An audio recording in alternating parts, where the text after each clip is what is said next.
you for your patience. Our technical genius is now ready to roll, and as you can probably gather, we've kept it in the family tonight. So, we're here to talk about Gladys and her new book, Walking with Gorillas. So, I'll start by telling you a little bit about how I met Dr. Gladys. I first met Dr. Gladys last year in Edinburgh when she was awarded the Edinburgh Medal for Science and Society. It's, for those who might know that, it's a really prestigious award, and it's also the opportunity for Gladys to come back to a city that is very close to her heart, to be recognized for all of her work. This award was in recognition of her pioneering One Health approach to improving the quality of life of people and wildlife to help them coexist in and around the protected areas of Africa. The Edinburgh Medal is one of only many recognitions of the impact that Dr. Gladys has made both to her native Uganda but also the future of biodiversity. What I quickly come to learn about Dr. Gladys is that her brilliant and progressive work is only one of her many talents. She can only be described as a force of nature, with her vision, her drive, her determination and her tenacity. But when you couple that with her humility to the values and beliefs that guide her, you realize very quickly she's quite a remarkable lady. It has been a privilege to spend time with Dr. Gladys in various locations in the last year, getting to know her, and I'm very proud to introduce her to you tonight. I have found Dr. Gladys to be a charming and inspirational lady with many strings to her bow. We will touch on some of these this evening as we explore some of the themes that run through her autobiography. But before we do that, I'd also like to introduce Dr. Anthony Collins. Dr. Anthony Collins is the Director of Baboon Research in the Gombe Stream Research Center in the Gombe Stream National Park in Tanzania. Dr. Anthony has been working in Tanzania since 1972, conducting baboon research, responsible for collecting the ongoing data on baboon populations in the park, and is very closely linked to Dr. Jane Goodall, and has been carrying on her work and her legacy with that amazing species. It is also a delight to welcome Dr. Anthony back to Edinburgh, another city close to his heart. Before you arrived this evening, we were stood at the window looking out on the shadow of the Royal Mile, where his great-grandfather and grandfather walked before him. So it's very special to welcome you back to Edinburgh this evening. So before we move on, I'd like to invite Dr. Anthony to say a few words. Well, Kirsty, thank you very much. Can you hear me? Yes. Okay. Well, it's a great privilege to be part of this evening gathering. I just want to say we're happy to be here because we're going to see a new book, and we're going to meet the author. It actually looks like you've met half of them already. But anyway, so we're progressing well. The reason I'm here, as Kirsty has explained, is that I've been working in Gombe with Dr. Jane and basically keeping this chimpanzee study running for about 30 years. And because this book has a foreword written by Dr. Jane, as we call her, I just wanted to explain a little bit the background of how Jane and Gladys are linked up in this life on Earth, or rather the beginning. Now, we have in Britain a Jane Goodall Institute, and they periodically put on events in London. And during the early 90s, it was seen that the young Ugandan woman was a very regular attender. And by investigation, it turned out that this is somebody called Gladys Kalema, and she's a student at the London School of Veterinary Medicine. So she got to know Jane then, and probably she'll explain. And but anyway, she was inspired to be interested by chimpanzees. So when she went back to Uganda, she worked on chimpanzee diseases. Then she broadened out into gorillas because they're much more endangered and rather special feature of Uganda. And then her career, or rather her life path, has moved through many stages and broadened out greatly, as she will explain, and hopefully you'll find more detail when you read her book. So, to some extent, Dr. Jane considers Gladys to be her protege. Okay? Now, we're in Gombe, we consider her more to be our neighbor, because she's only like 400 miles just due north of us. In Africa, 400 miles is not very far, and also we're on the same northern Rift Valley, so we just say kind of up the Rift Valley, she's there, like that. So we respect very much all the work which she's done, and we realize that she's received worldwide. Very happy she received the Edinburgh Medal. And let's not forget she also received the St Andrews Medal for Environment in 2020. So she's very much at home in Scotland, I think. Not to mention maybe at school here. So that is basically it. Jane considers her protege. We consider her friend and neighbour. And we're all, as you know, Jane Goodall's mission started off 30 years on the chimps. The second 30 years is basically as a conservation activist to improve life for basically all living things, which is, you know, quite an assignment. And Gladys is part of that. So they're on a parallel course. That's really all I have to say, but I do want to mention one thing from the heart, which is right wonderful. Because of Gladys's work, she's on the board of an organization called the African Primatological Society. Now, she's actually the vice president of that. And primatology, like the study of primates, or working on conservation of primates, I always thought it was like an American sport. Like when you go to the conferences, you see a lot of Americans, a lot of Europeans, some Japanese people, but very few people from what are called range countries where the primates actually live, like maybe Indonesia, South America, Africa, very few. Now, in 2019, Gladys was hosted a very large conference, the second ever conference of the African Primatological Society, which I was lucky to attend. And I have to say, one of the things which was so wonderful about it was, instead of being surrounded by all these very nice, intelligent and well-funded Americans and Europeans, we were entirely surrounded by Africans, pretty well. There are like 300 people there, and 80% of them African, men and women. So to stand up there in the auditorium and look out at this sea of African faces was just fantastic. And I was so impressed by what Gladys had done. And I kind of, looking at them, I thought, well, there are many challenges and everything, but actually there is some hope.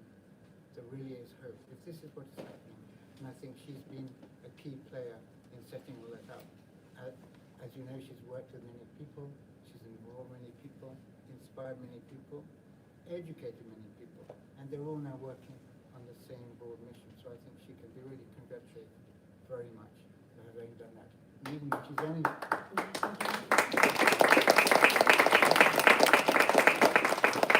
and she's only 50, so she's still at it.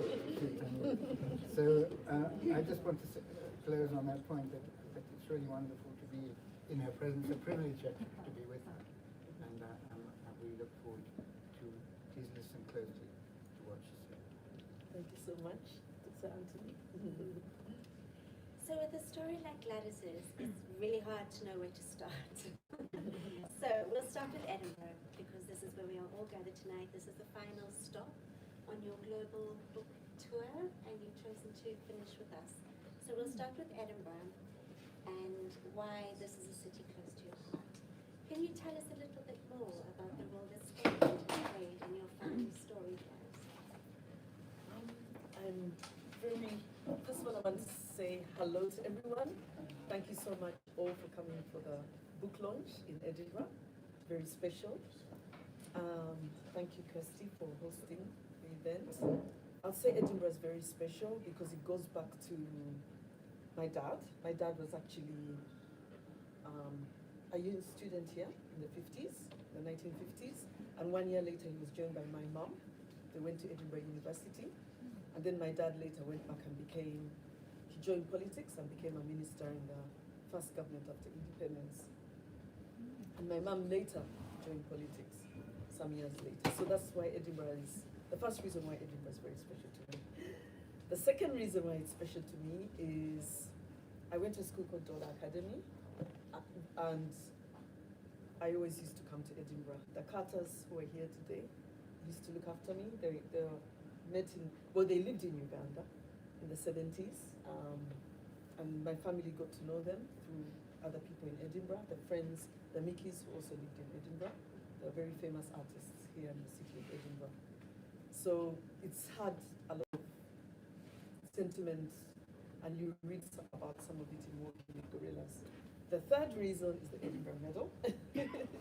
Last year, I was very, very excited to win the Edinburgh Medal, and last night we had a lovely dinner with the Edinburgh Medal Committee and the Edinburgh Science Festival, and congratulating me on launching Working with Gorillas. And I'm glad to see friends from Dola here, the Carters are here, my cousins here, Wako and his wife Alice.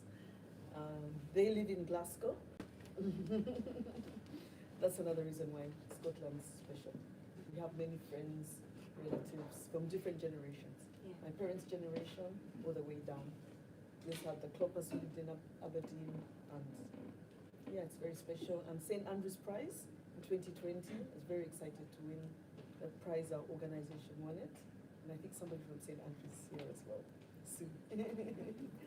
We will soon come to learn that Gladys knows people everywhere. Gladys has got friends all over the world. I've also been to the vet school and spoken, the Edinburgh Vet School, the One Health sessions, a few years before COVID came along. So let's talk about the vet school. So you had a love for animals as a child. It's always been in your blood, and it drove you to participate in the Wildlife Club of Uganda at the tender age of 17. That really unlocked your destiny, shall we say.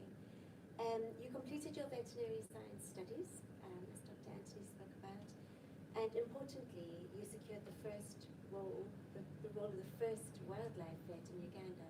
No one had filled those shoes before, and you secured that role. Can you tell us a bit more about that and the challenges you faced as you created a role that had simply never existed before?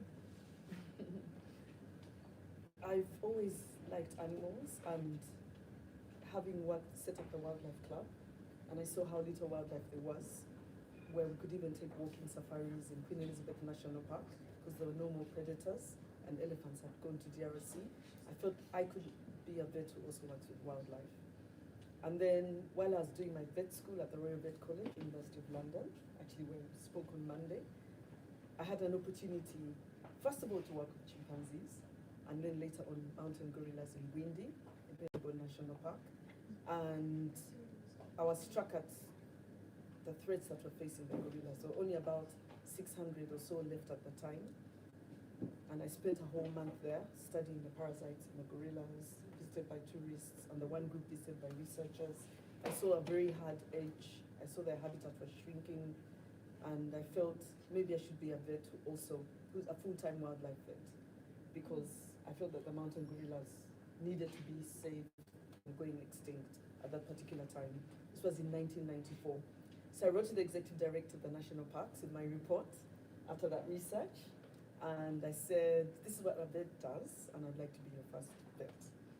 And a few weeks later, he wrote back to me, because those days there was no email. It was all mainly snail mail.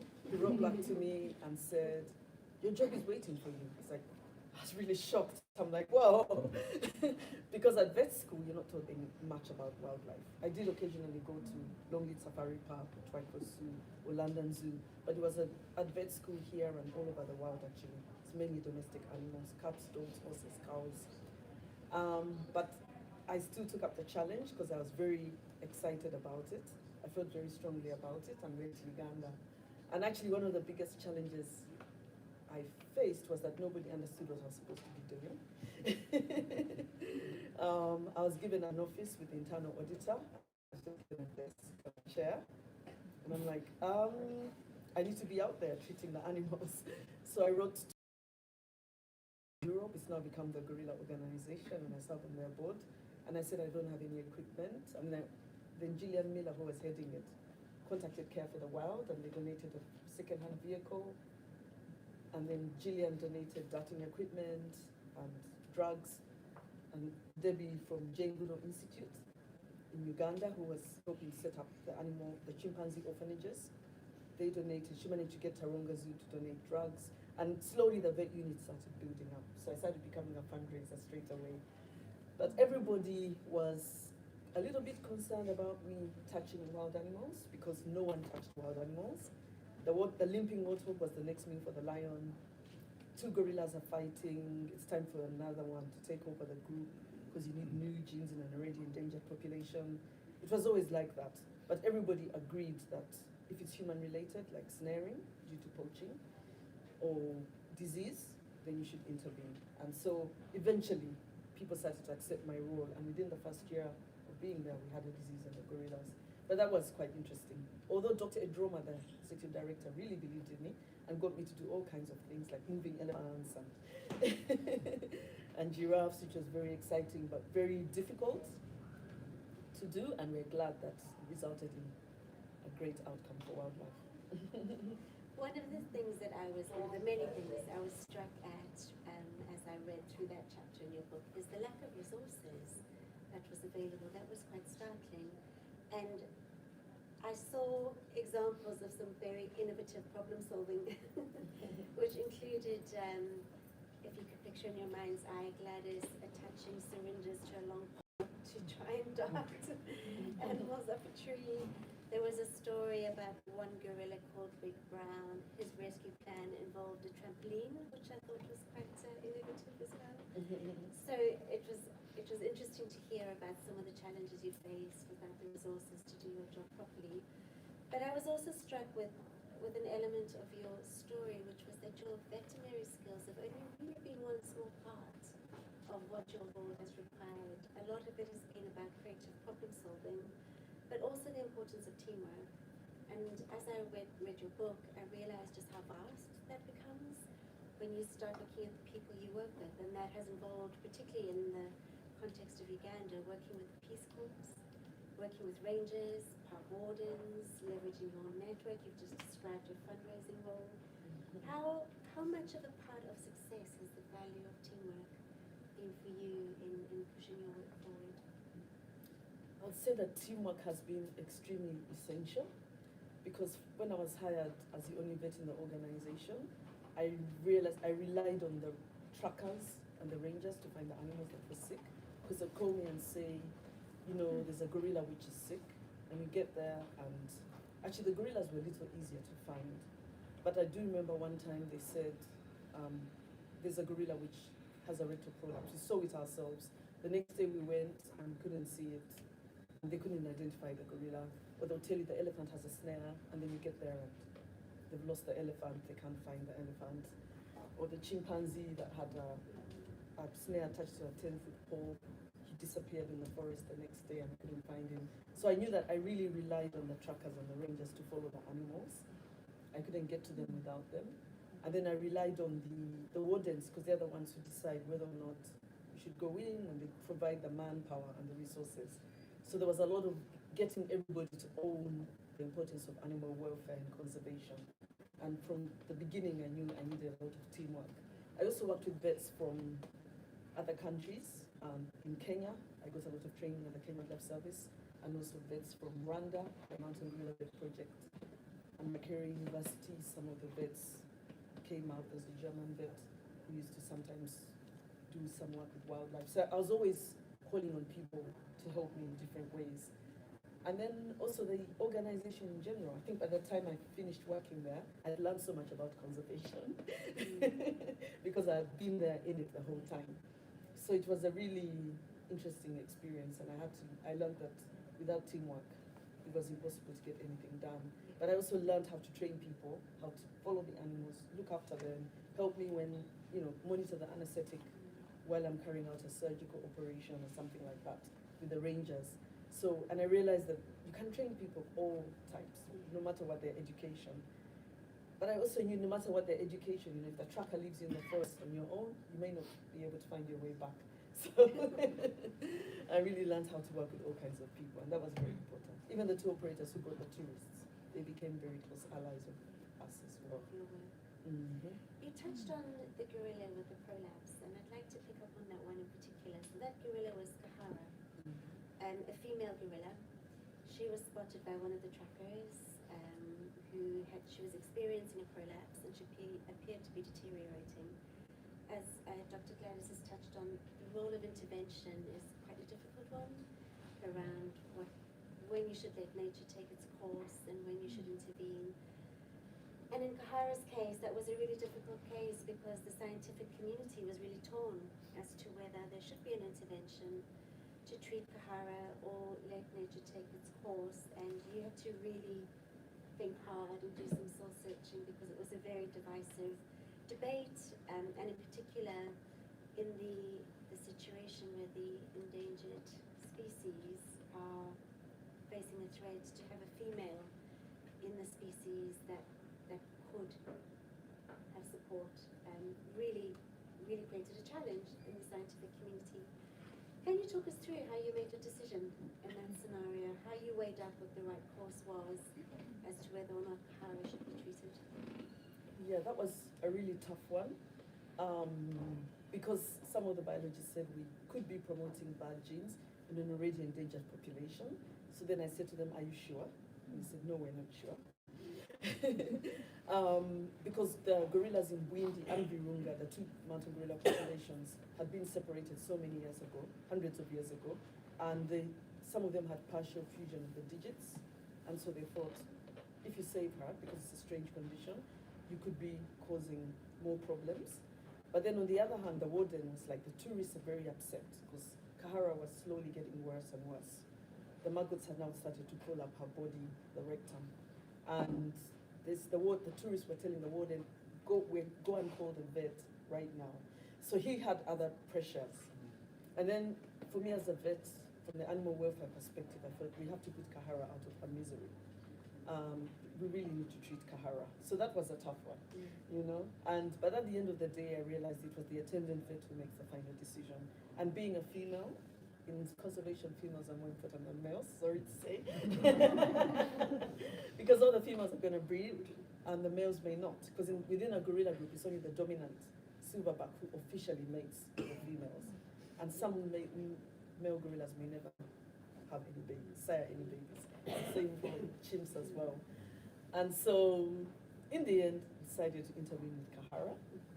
That day I had no other vets to help me, and good enough, we had just trained the rangers how to monitor the anesthetic during an operation. So together with the rangers, we were able to, treat Kahara. She got better. She went on to have hopefully 6 babies in her lifetime. When she came of age, she left the group and couldn't, because she's not supposed to mate with her father. So when she became 10 years old, 4 years later, she left the group and joined a group that's not monitored, that's unhabituated. But actually, when she recovered from the operation, everyone was happy, even those who had said that she didn't do anything. So that's a really important decision because if you look at the numbers of the Burundi mountain gorillas, through your work, those numbers have moved from 600 to over 1,200 of an endangered species. So these decisions are critical. yes. And there's a really important long-term view that needs to be taken, and you're weighing up all the facts around her being female and what she could offer to the future of the species were important. So I wanted to touch on your work as a wildlife vet. Very, very quickly progressed as it led you to the plight of the critically endangered species, and through that you've chosen to focus your work and your specialism in the Burundian penetrable forest. You can see your posters here about your work, which is conservation through public health, which is a very unique model. It's an incredibly progressive model, but it comes from a very simple truth. Can you tell us more about what that is, please? One of the first cases I had to deal with was a scabies skin disease in the then critically endangered mountain gorillas. They told me the gorillas were losing hair and developing white scaly skin. And when I asked a human doctor friend of mine who had also been to school in the UK, what is the most common skin disease in people, she said scabies. And I was surprised because at vet school in London, people would occasionally pick up, sarcoptic mange or scabies from their pets, but it didn't become an infection that stayed. And she said, yes, low-income groups of people with poor hygiene and who don't wash their clothes often have a high incidence of scabies in Uganda. So we went with a drug called ivermectin, which is very good for parasites, but not for viruses. I know it made a lot of headline news during the pandemic. And we went to Bwindi, and luckily all the gorillas survived that we treated, apart from one baby that was dropped. And this poor baby the mites were crawling. She was crawling with mites even after the baby had already died. The mites were still alive. And we started to ask ourselves where they had got it from. And this particular group was always going outside the park to eat people's banana plants. And people put dirty clothing on scarecrow to chase away gorillas and other wildlife. So we believe that that's how they got it. And later on, 4 years later, it's about 4 years later, there was another outbreak. And everyone said to me, looks like the gorillas are keeping on getting sick. Why don't you lead an effort to carry out health education workshops in the local community? And because I was the only vet in the whole organization, they thought I was the most likely person with the most training in public health, which is true, because veterinary, animal and human public health is the same. Actually, we're all animals. So whatever we learned in vet school, we could apply to, human public health. And so that was a turning point in my life, because we developed brochures and went out and talked to 1,000 people in 8 villages. And they actually had very good suggestions, better than what I was going to propose for them. We went together with the warden for community conservation and the ranger, who talked to people about the benefits of the park and how to access tourism revenue and, why they shouldn't poach and why they should protect the forest. But we also went to the public health specialist, the sub-county health assistant, who talks to them about human hygiene. And then there was me, so it's actually a One Health team. At the time, we didn't realize, it wasn't called One Health at the time, but having a vets, medical, and conservation together is called One Health. And I went to tell them what the problem was, and I was about to tell them the solution, and they came up with much better solutions, which fitted with the environment.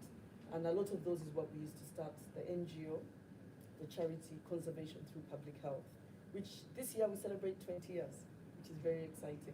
And what we do is we improve the health of the people, the wildlife, and the livestock together, and we also improve livelihoods of people, because we found out later on, like in 2015, we started a coffee enterprise, Gorilla Conservation Coffee, finding that many people are unhealthy because they're poor, and yet the coffee farmers were not getting a good price for good coffee, and they were continuing to enter the forest to poach. Because even as you're going to visit the gorillas, you often cross coffee farms, and they actually stop and tell tourists, this is a coffee tree, this is Arabica, Robusta, and they're very excited, because most tourists only see coffee in a cafe or a supermarket. Very few of them have actually seen a coffee plant. So that adds to the whole gorilla trekking trip. And I was shocked that those farmers were not really getting a steady market or a fair price. And so, yeah, we've been on this journey, this One Health journey along the way. But one thing we found is that as the community health is improving, the gorilla health is improving. Gorillas are no longer getting, we haven't seen scabies outbreaks for a very long time, because whenever they go to people's gardens, they find that people have washed their clothes, there's much less open defecation, so they're picking up less human parasites, like Giardia, and things are improving for the gorillas. But we were very challenged during the pandemic, because it was very easy from people, both inside the park who are visiting them and outside the park, such as tourists, and outside the park as well, when they visit people's gardens. It harks back to what Dr. Anthony said at the outset about don't harm the living thing. It's about creating its just own beautiful ecosystem, Yes. where livestock, gorillas, humans can all live in a very balanced way. Yes. The role of people. So I touched on this story with you, Gladys, when I read the book and I enjoyed reading the acknowledgements. And usually when I read an acknowledgement at the end of a book, there's about 2 or 3 pages of thanks. Gladys, being Gladys, hers ran on for nearly 20 pages. For all the people she has met on her travels in her life. And Gladys, I think you remembered everybody that's had a part to play in your story. Not quite. Some people I did.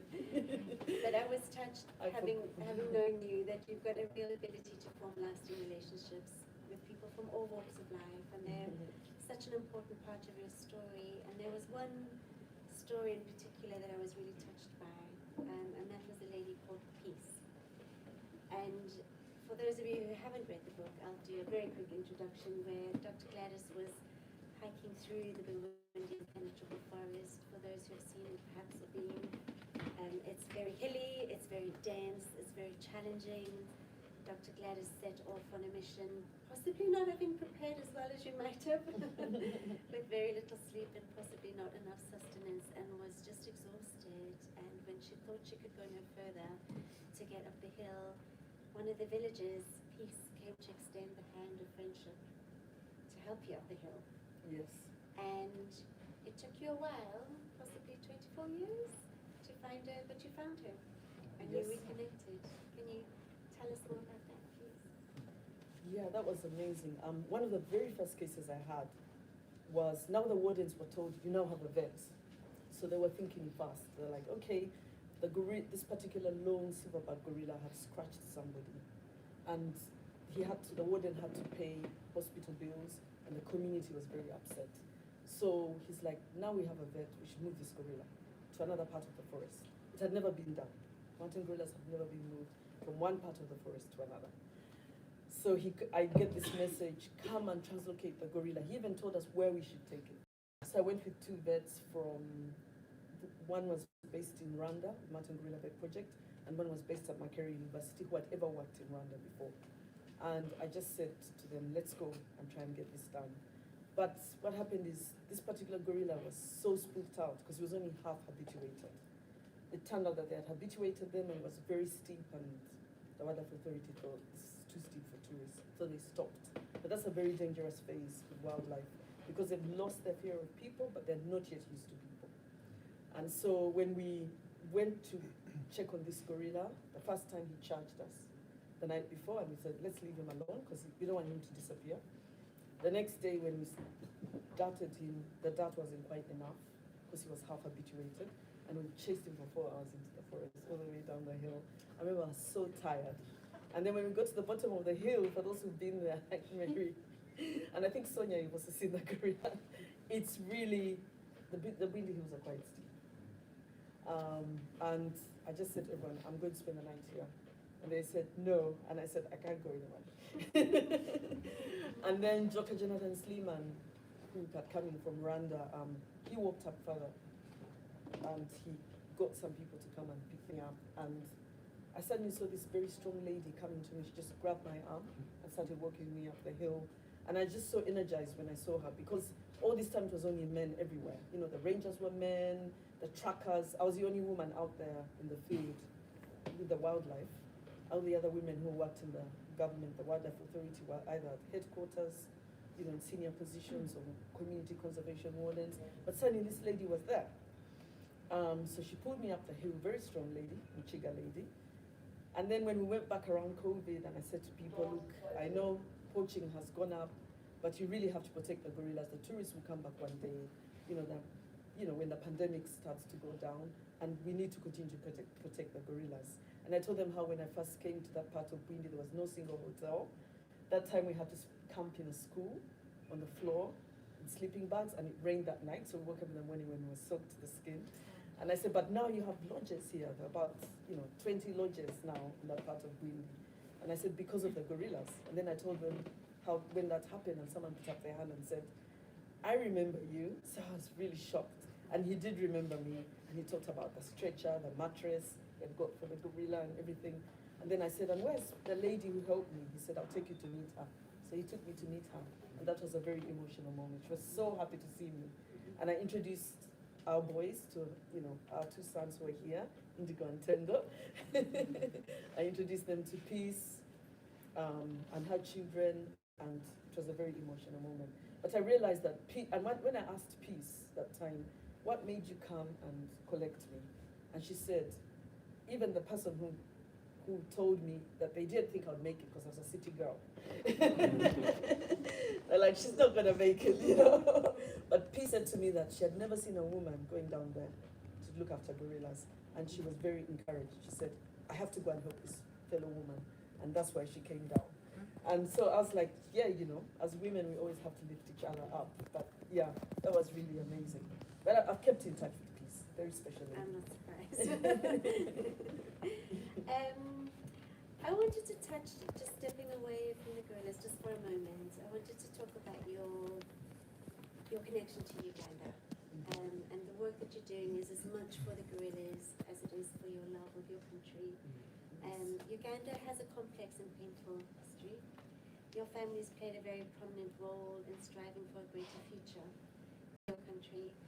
I wanted to explore how this has shaped you and how this contributes to your drive. You've got such a love and a pride, and as much as you love the gorillas and you love the wildlife, what's your drive for Uganda?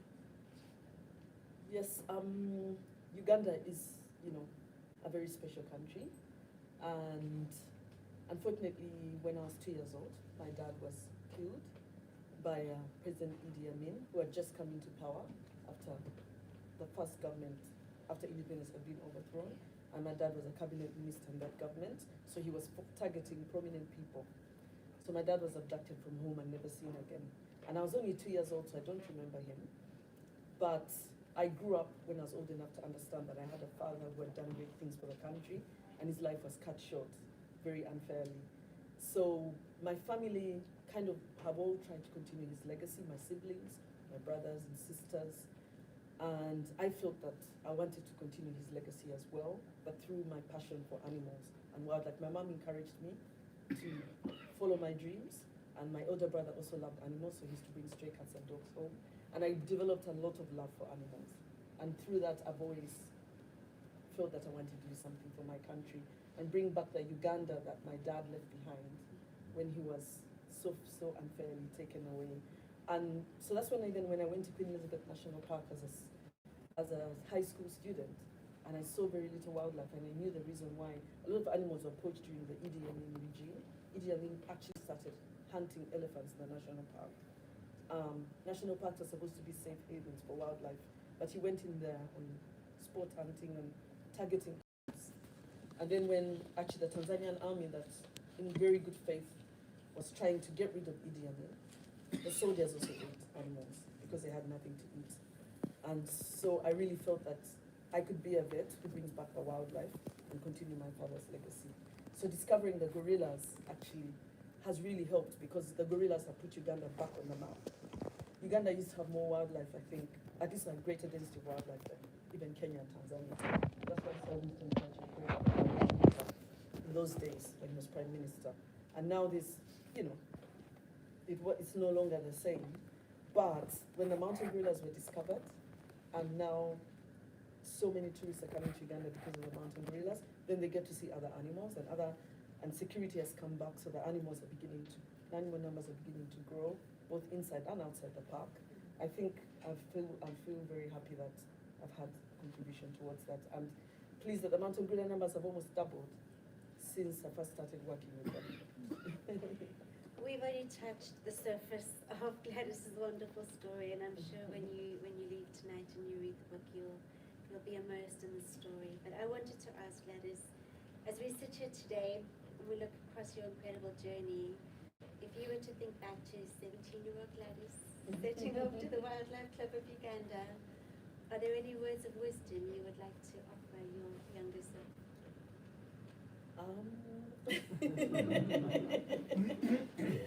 I would say probably the same words of wisdom I got when I met a certain primatologist. I was always inspired when I would go to the talks for Dr. Jane Goodall. Unfortunately, Dr. Danfosi died when I was like 15, but I never got to meet her. But then I got to meet Dr. Burita Gaudikas, who was the third trimate of Professor Louis Leakey. And I went to one of her talks in London, and she said to me, in the book I bought of hers, follow your dream and the rest will follow. So that's advice I give to a lot of young women. And I think it's really happened for me because I followed my dream. The right partner came along, Norris. He's one of the first donors to the organization. The $100, both put in $100 as poor students in America, doing our masters, and founded Conservation Through Public Health. So I think that's how I would say. It's so easy to get distracted, or peer pressure takes you to do other things that your friends are doing or other people are doing, and know what you really want to do. But I feel it's important, even if it's different from what society expects of you. People used to think I was crazy, or even tell my mom, "Oh, your daughter, she's out with the wildlife." Everybody thought I was a bit crazy being with the wildlife all the time. But it's great that now everyone really values the mountain gorillas. You know, that time when there were just 2 gorilla groups, they thought all of us working with gorillas were a bit, okay, unique. But now they're like, oh, the gorillas are bringing so much money, the private sectors, you know, people have set up so many lodges. Now as I speak, there's over 70 lodges around Burundi. Started out there only about 5. And the gorillas on the 50,000 shilling note for Uganda, the biggest note, everybody understands that they're important. And so I would say that if you just stick to your dream, you know, and carry people along with you, you can accomplish a lot. Wise words. And we sit here with 20 years of CTPH, Yes. a book, many awards and recognition. Mhm. What's next? What's next? I would like to encourage the next generation. Like as Anthony said, it was wonderful to see Anthony at the African Primate Society conference. He brought along people from Tanzania, Shadrach and all those people, some of whom I've known from before. They've all worked closely with Dr. Jane Goodall. And our younger son, older son, Indigo, where is he? Indigo, stand up, please. Indigo wrote this book, Zookeeper for a Week. Oh, wow.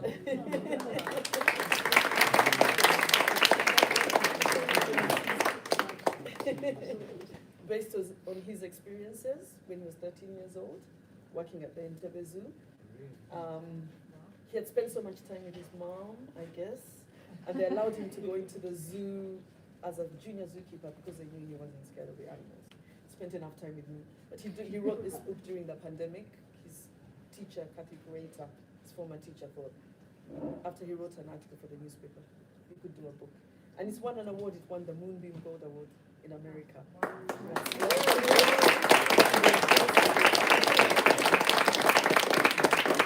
And then his younger brother, Tendo, got to write an article on COVID and gorillas because he went to so many training workshops with me when we were training people how to put on masks and the rangers and everyone, and he wrote it in the newspaper. Tendo, now we're waiting for your book. So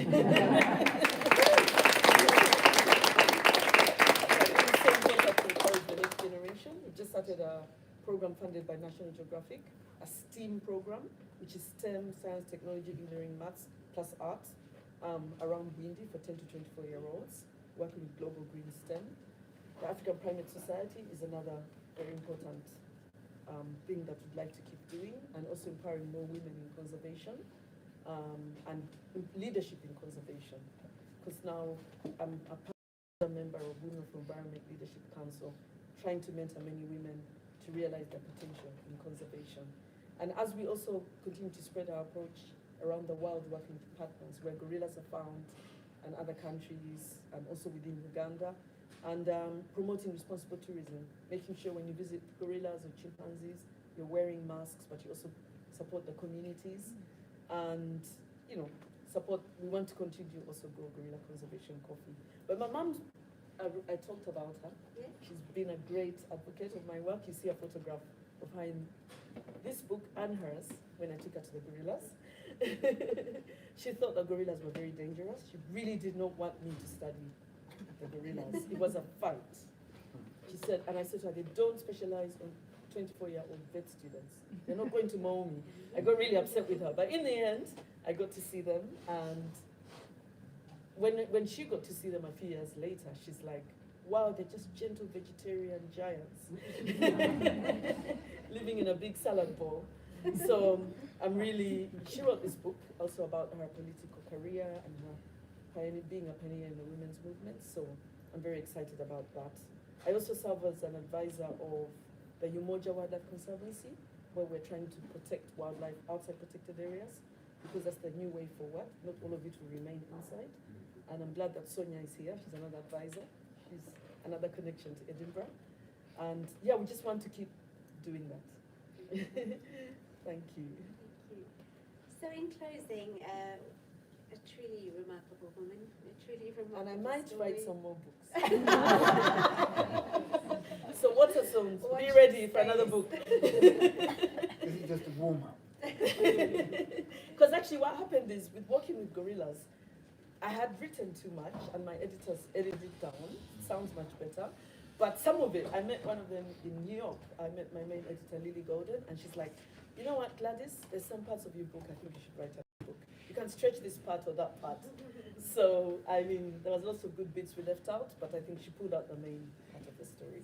So I think I'm now becoming an author. I'm so inspired. Jane Goodall wrote so many books all her life. I think I've got almost all of them.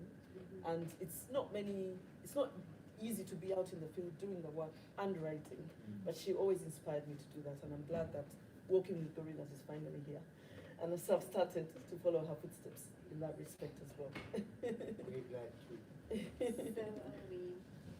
As we close this event this evening, I think we can see Dr. Gladys has set out to follow her passion and her love for animals. In doing so, she's achieved a far greater impact than she could ever have imagined. Her unique spirit and drive changes everything that she touches for the better.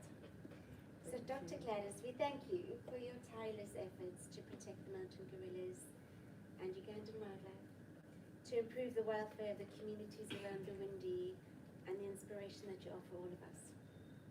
Thank you too for including Edinburgh in your book tour to allow us to wish you well on the next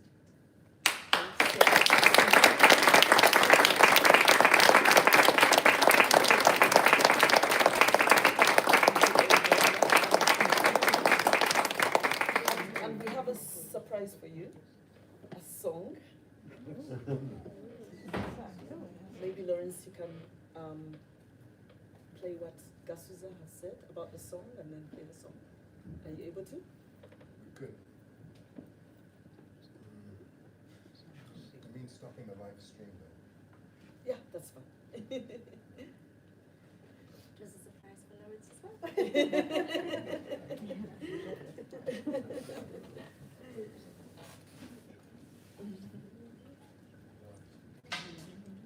And a very big thanks to Waterstones for hosting us here today. It's very exciting to be, yes, very honored to be an author in Waterstones. So when at the end, whoever would like to buy a book, if you buy a book first, and then Dr. Gladys can sign them afterwards. Just grab one off this one. So we're going to stand here and do it so that it's captured. Okay, great.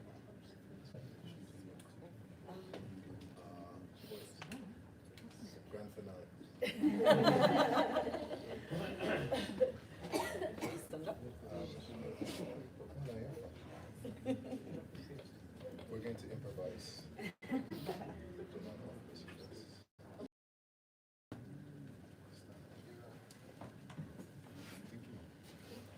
I move my chair?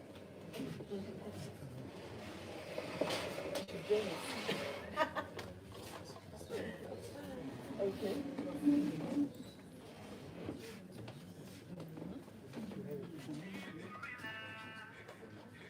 So Gasuza's words first. So before I play the song, and before we sing along to it, this is kind of like our reason to act. Team Gorilla is a song recorded by Gasuza, an African artist from Uganda, to raise awareness about gorilla conservation and promote Dr. Gladys Kalama's new book, Walking with Gorillas, The Journey of an African Wildlife Vet. The song was created in collaboration with Dr. Gladys, book author, founder, and Chief Executive Officer of Conservation Through Public Health, CTPH, championing the health of wildlife and ecosystems and humans and their livestock in and around Africa's protected areas. So, without any further ado, we lost a gorilla, a very dear gorilla called Rafiki during the pandemic. And it happened because poaching went up because there were no tourists, because of lockdowns all over the world, and people not wanting to make the gorillas sick with COVID. And so poaching went up, and this bushmeat poacher went and speared Rafiki because he wasn't trying to eat gorillas, he was trying to eat bush pigs. And when he speared the bush pig and he screamed, Rafiki tried to protect his family and charged, and the poacher speared Rafiki. He was put in jail for 11 years, longer than anyone has ever been put in jail for killing wildlife, which is a victory for conservation. But we thought that as long as there were many poor people around, there were going to be more incidents. So then we started a new program in our One Health approach, food security. So we now have ready to grow crops, and the poacher's wife was one of the first beneficiaries. But when Rafiki died, it was a very big shock, and Gasuza Wanga was inspired to compose this song. So, are we ready? We're going to ask you to clap along with us. This is the last book tour. Over In to UK? Edinburgh. 1, 2, 3.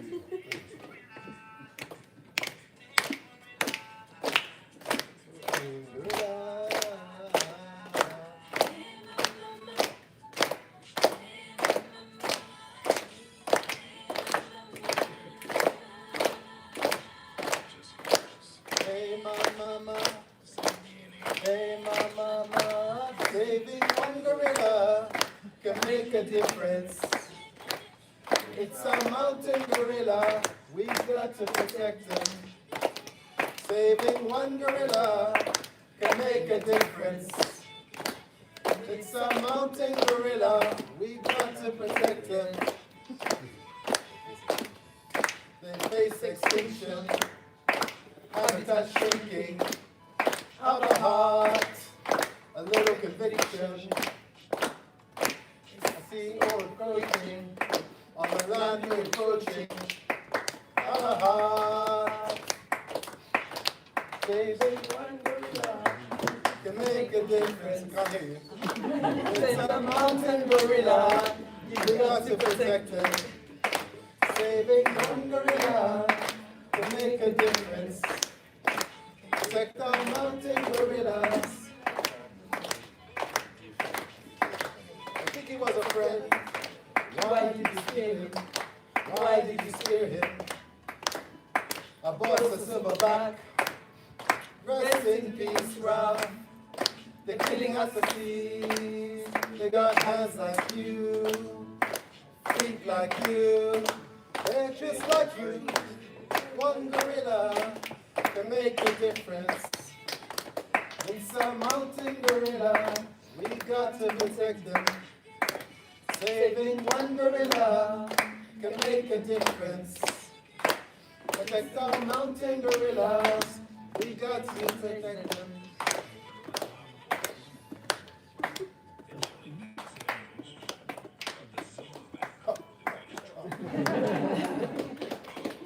Beat it on my chest like a silverback.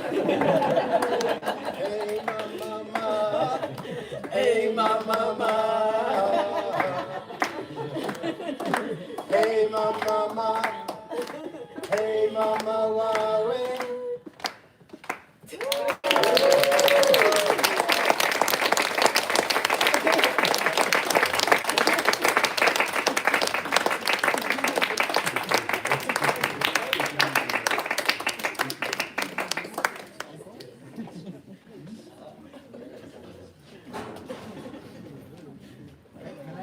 Hijack the moment. It seems like it, and we've applauded our children for writing their books and the wonderful thing. This man here, this man, you can see he's helped a lot. And in truth, since the start of conservation through public health, he's been a pillar of strength. So I think we should give him this.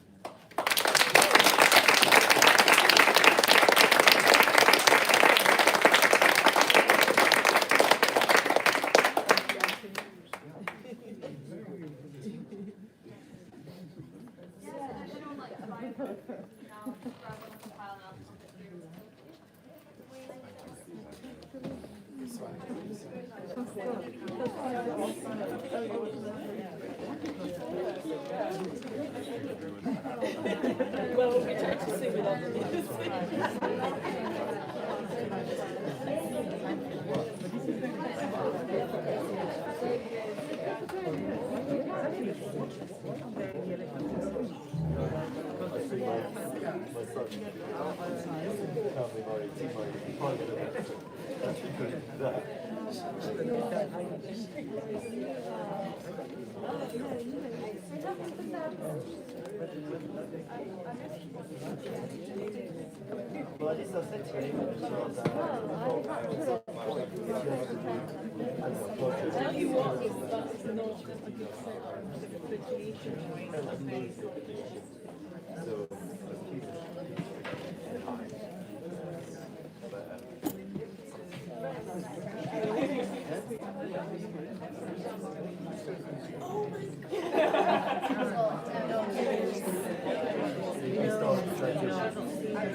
You're going to Kenya, aren't you? Yeah. Catherine. You going?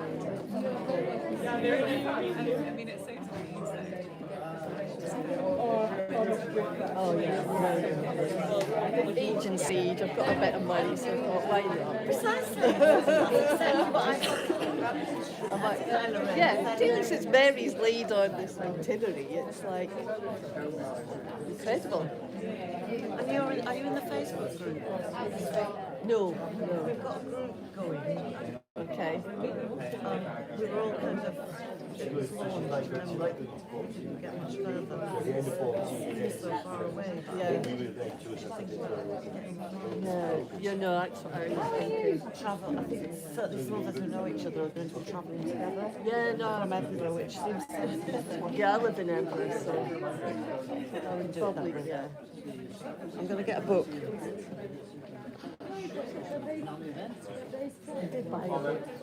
Mary's giving me his background. Mary's giving me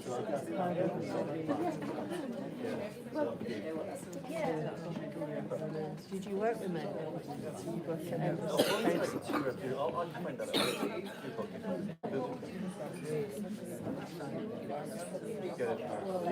I work at Sterling, so Mary did a social work training there.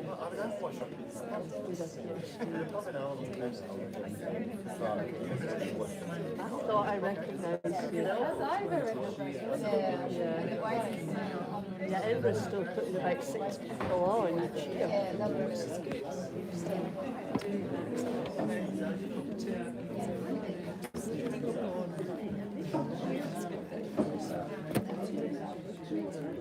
Yeah, because I think that was when Mary first came back. It was to do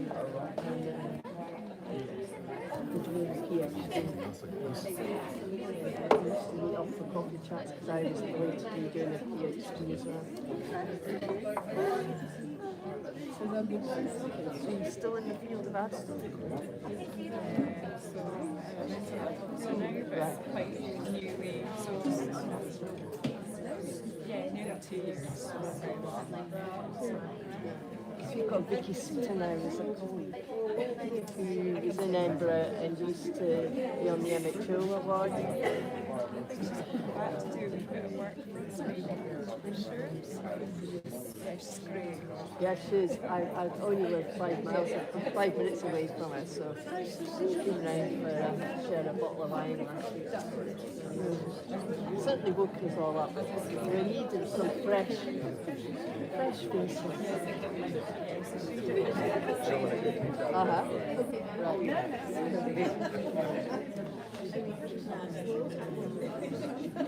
Well, I did buy the book, but I do actually. I suppose I should. Quite a nice memory.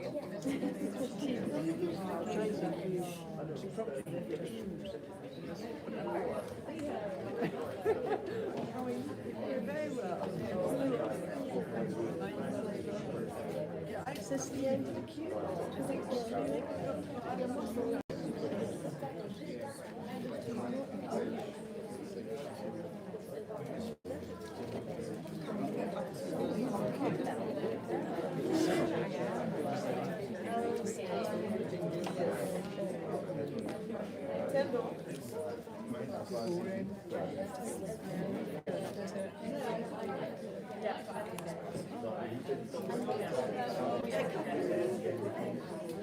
So one of the students that I went to visit, that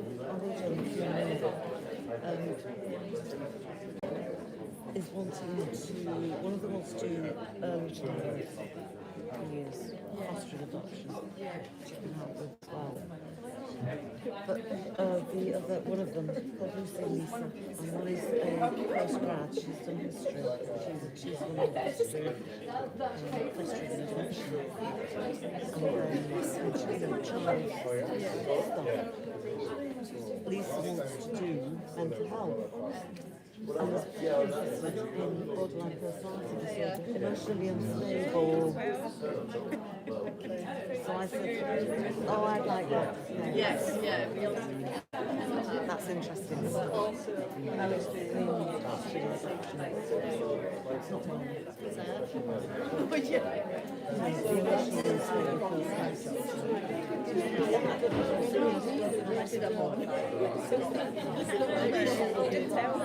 Because we were working together for a while, weren't we? At Trade Mills, yeah. So that was fascinating. She seems to think that not bipolar, borderline, is emotionally unstable.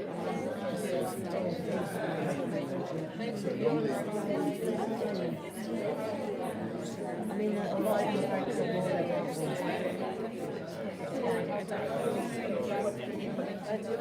is it an extreme form of borderline? No.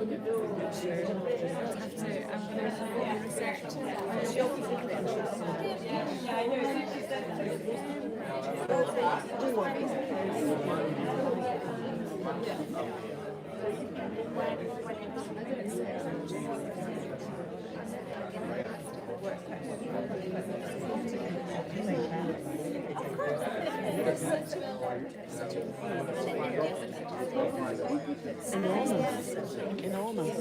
And you know, I once had a very difficult question when you picked up the airport, because he was trying to get out of the country, because he thought he was being sued. He was schoolmaster, and then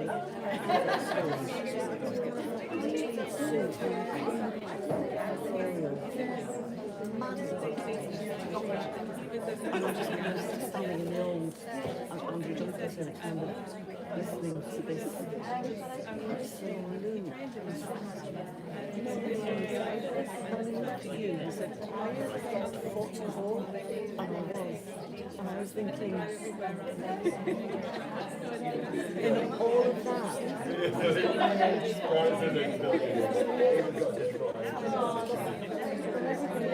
the rest of the world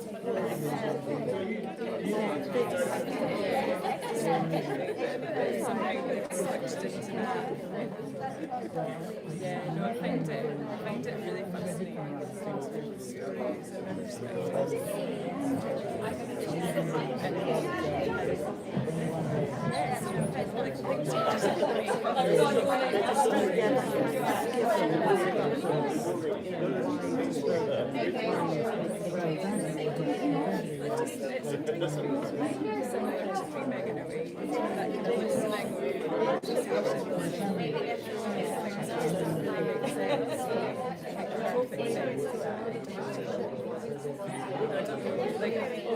Yeah, I quite like to do a bit of research on that to see what it means.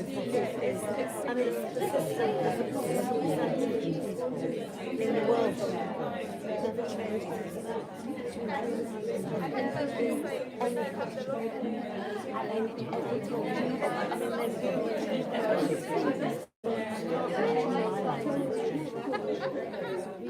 It's just something crazy.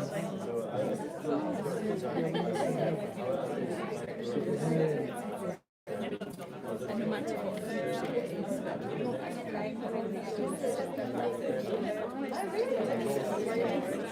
depends on how much they represent. It doesn't matter which culture you go to. So many different factors.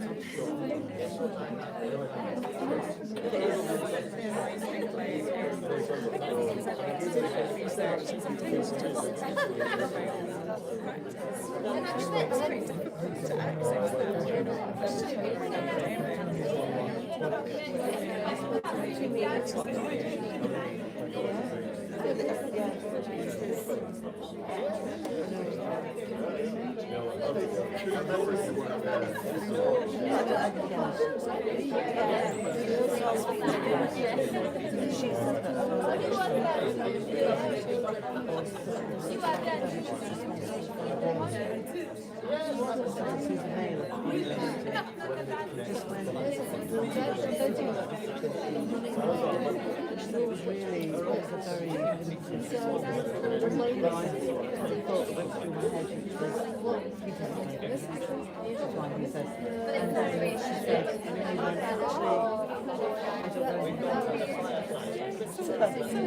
But why do that? It's so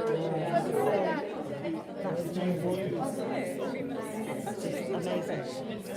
Really, and how it affects women. There's so much through sexual abuse, there's something very useful written into it. Maybe it's autism is just boyish.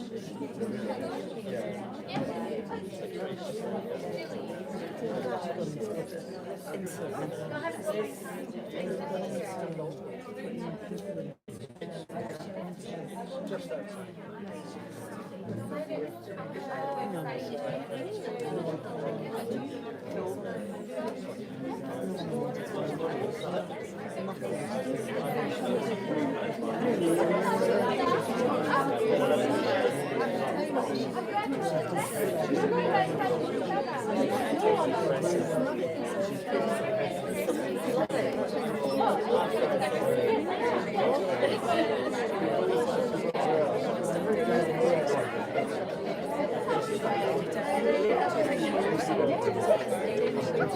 Yes.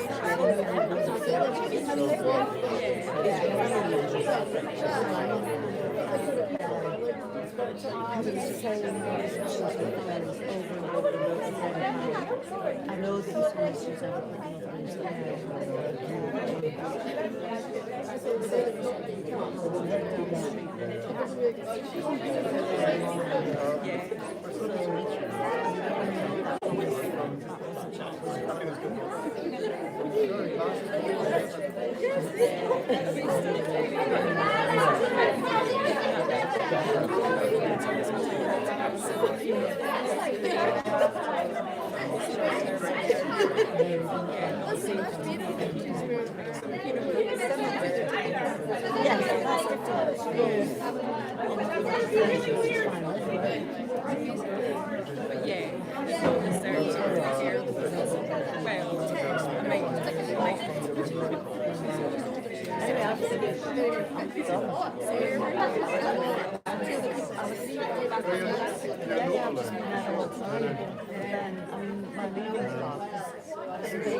and then I haven't seen this kind of goals.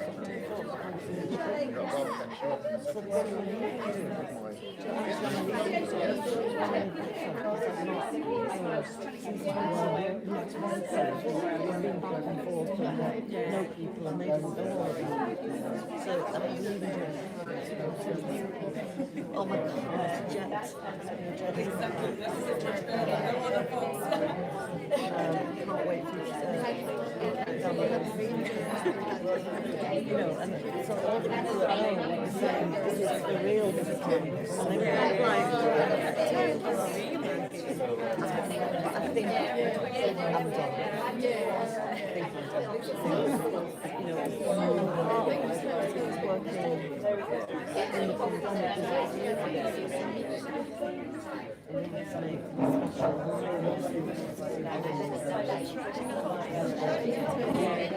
so I was doing something abuse,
I mean, it's our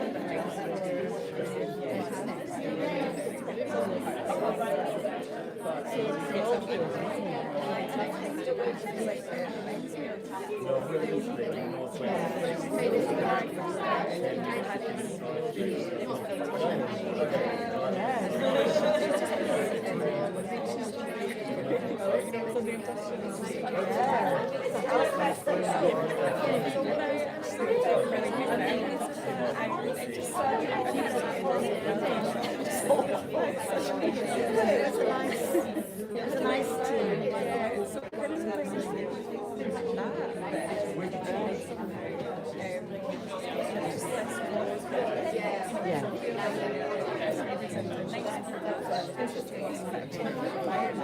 Yeah, absolutely. But all the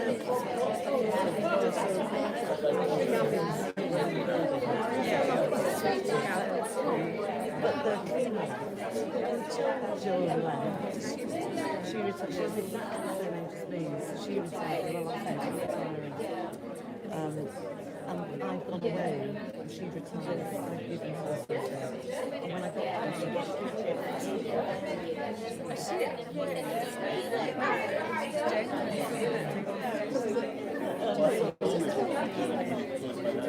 yeah, she's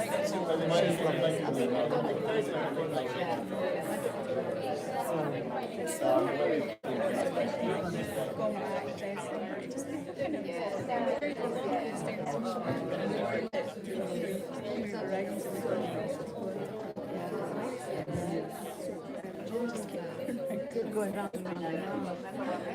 But there'll be a point, obviously, in a couple of years when I won't know because we're all, which is fine, isn't it? That's the way it should be. But no, I think I would like to do some research.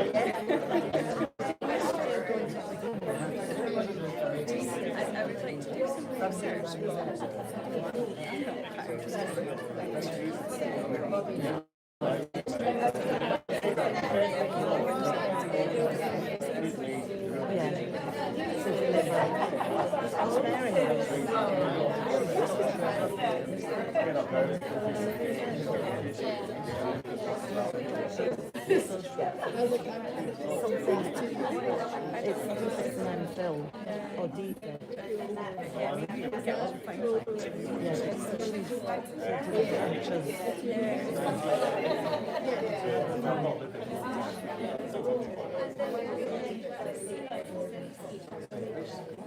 She's just had a book signed.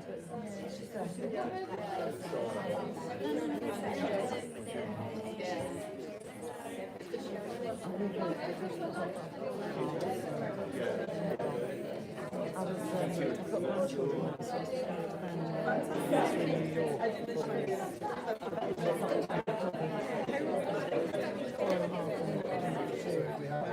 Yeah, and the other Granny Lily, because they went away Thursday, Tuesday, the week. And the other Granny got house, both of us got picking Joey up from nursery, so you didn't have to get the little. But Penny, who is a charming child, turns encyclopedia at night. Which way? Hard to separate. I mean, because I've got nephews and who's just turning 7 and I feel exhausted just from spending a day with them. They're brilliant. I love it. But never mind like 4 days. And actually, I was, on my own, and actually, because when they were like, she was born, I'm really, really sorry. Because I didn't want to shower late at night in case it woke. And I didn't get up before them in case it woke them too early. Just the best. But I had this revelation. You were the right person. You were the right person. The difficulty is when you've got two children of different ages, and there's just one of them, and their needs are so different. But one of the volunteers at Pilgrims, and I said, you've got twins? She said, absolutely not. They stay each other, they play with each other. So yeah, absolutely. I'm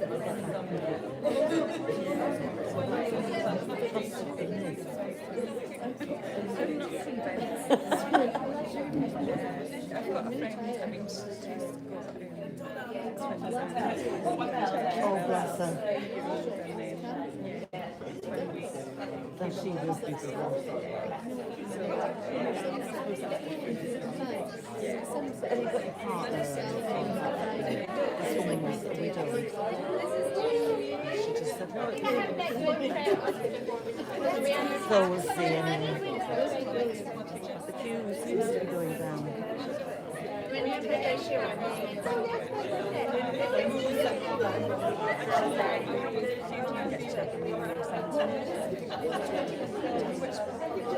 Yeah, she was sent to she booked a room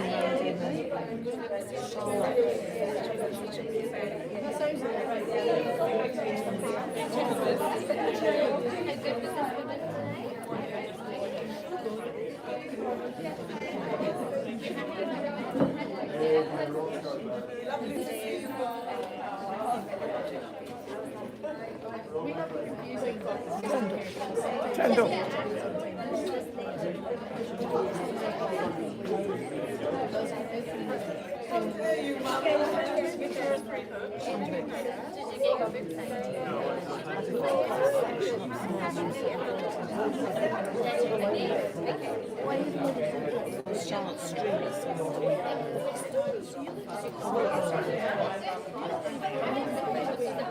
Mary's always goes around by feel loyal.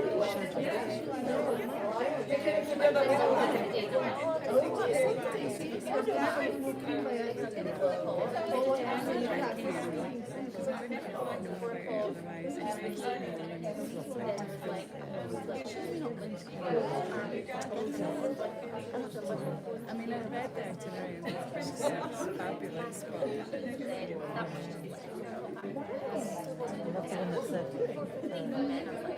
new countries, I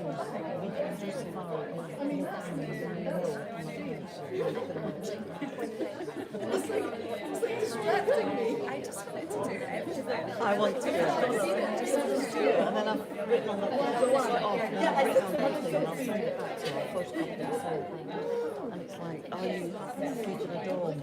No. Do you want to stay in the room? There will be additional costs. That's fine. Thank you. So yeah, I think I'll do things alternative days. Yeah, do your own thing a wee bit as well.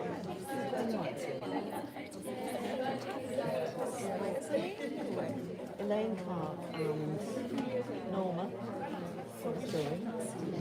Norma's doing it because I got in touch with Norma first because she was one of the first ones to be on. She's like, that's fantastic. I think yes, let's travel together. I think she was probably feeling quite anxious, but then there's a few of us. Well, it sounds like there's a few people from so a guy that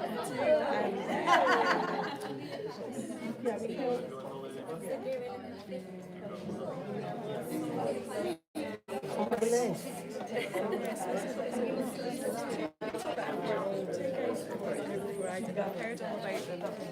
Oh, amazing. And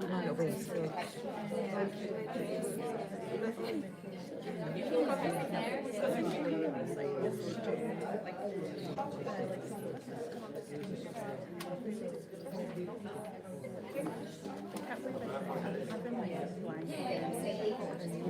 to go.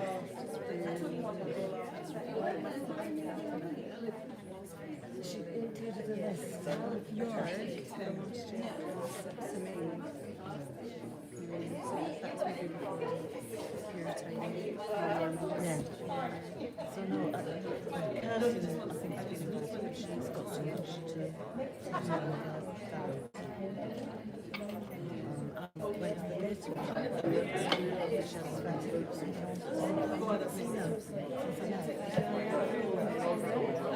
she was just still really, really upset.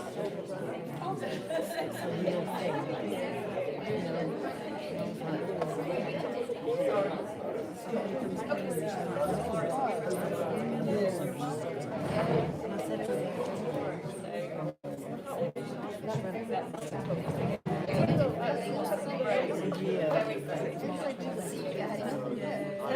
He's very shy. That's a shame. It's a shame because it might be good to get away. It might change your mind. There is that with death, and sometimes people it's not a judgment thing, but then it's kind of like contemplate going into poetry, which you definitely have done. Which you should defend it now.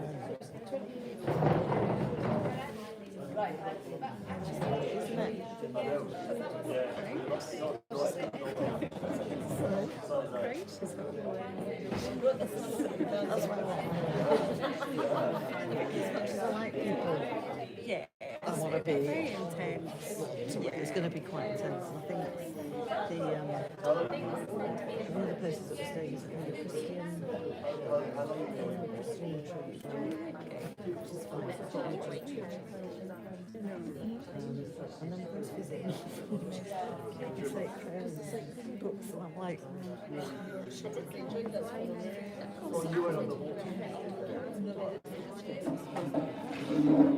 They're like, It's not doing any other sort of party and then yeah, well, fair enough. Well, that's the other thing, isn't it? a little bit. You know, have your own space a little bit. Yeah, no, I'm too old to lock in these days. I like everything done for me.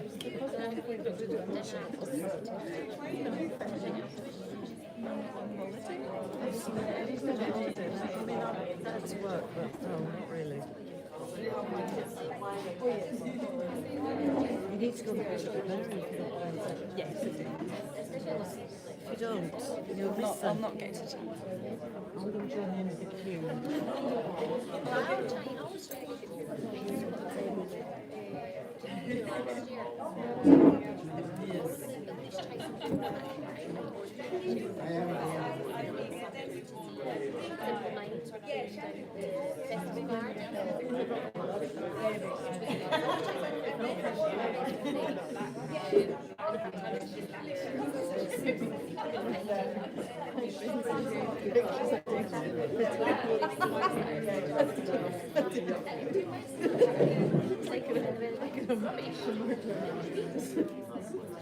I was like, no, it's not dead.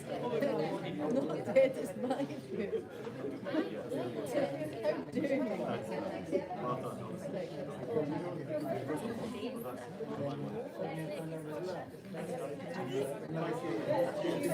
Yes, it's just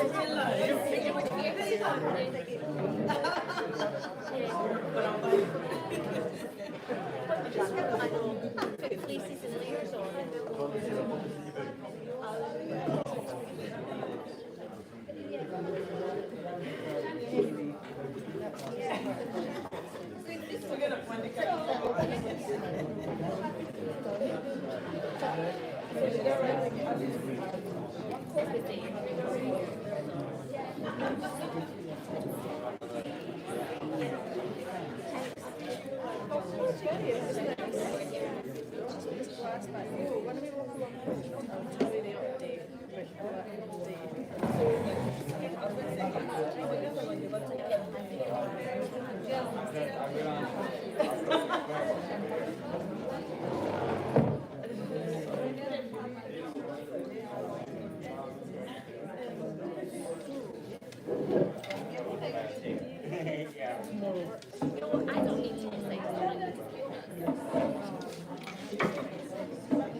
and Kenya maybe, and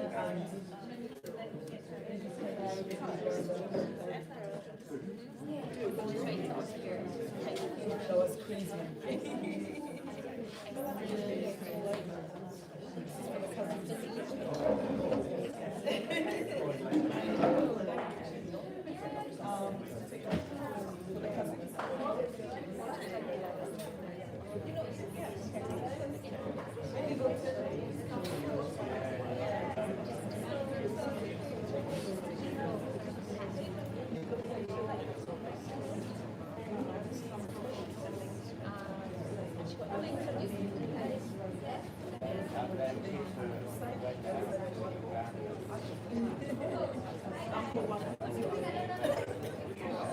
Look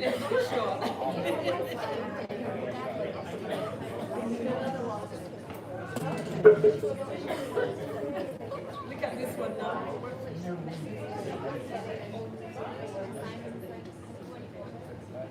I wonder where you went. You like here.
And you read about them.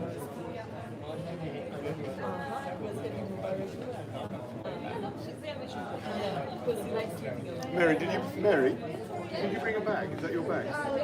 They have Do you want the big?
So, yeah, the pub is just 1 minute, yeah.